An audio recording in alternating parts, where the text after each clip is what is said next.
5 atau Zona 1 merupakan daerah pusat kegiatan atau CBD.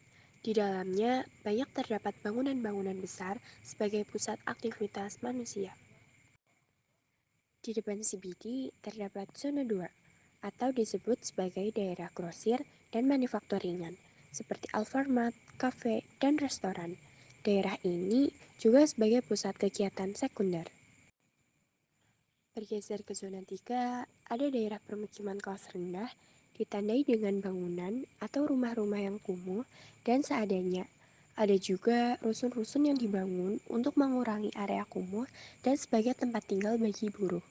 Daerah ini mengelilingi CBD karena lebih menghemat biaya transportasi.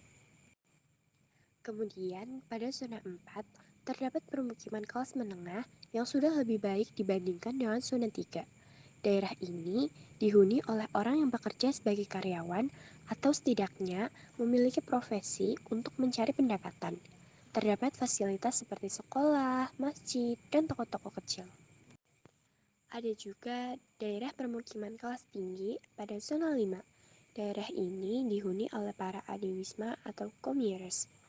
Bangunan atau rumahnya yang besar dan jauh dari pusat kegiatan, karena mereka lebih memiliki ketenangan dan kenyamanan untuk menetap. Berpindah ke seberang, ada zona 6, atau sebagai daerah manufaktur berat. Pada daerah ini, terdapat pabrik yang ditempatkan jauh dari pusat kegiatan dengan maksud untuk tidak mengganggu aktivitas manusia. Ada juga daerah yang berada di luar CBD, yaitu pada zona 7. Daerah ini juga terdapat kegiatan manusia, namun terletak di luar CBD. Karena letaknya yang sudah jauh dari zona tersebut, daerah ini digambarkan sebagai pasar. Kemudian, pada zona 8 terdapat permukiman suburban atau juga dapat disebut sebagai permukiman transisi antara kota desa, karena letaknya yang jauh dari kota. Yang terakhir, ada daerah industri suburban atau zona 9. Daerah ini terdapat industri-industri besar yang letaknya lebih jauh dari daerah manufaktur berat.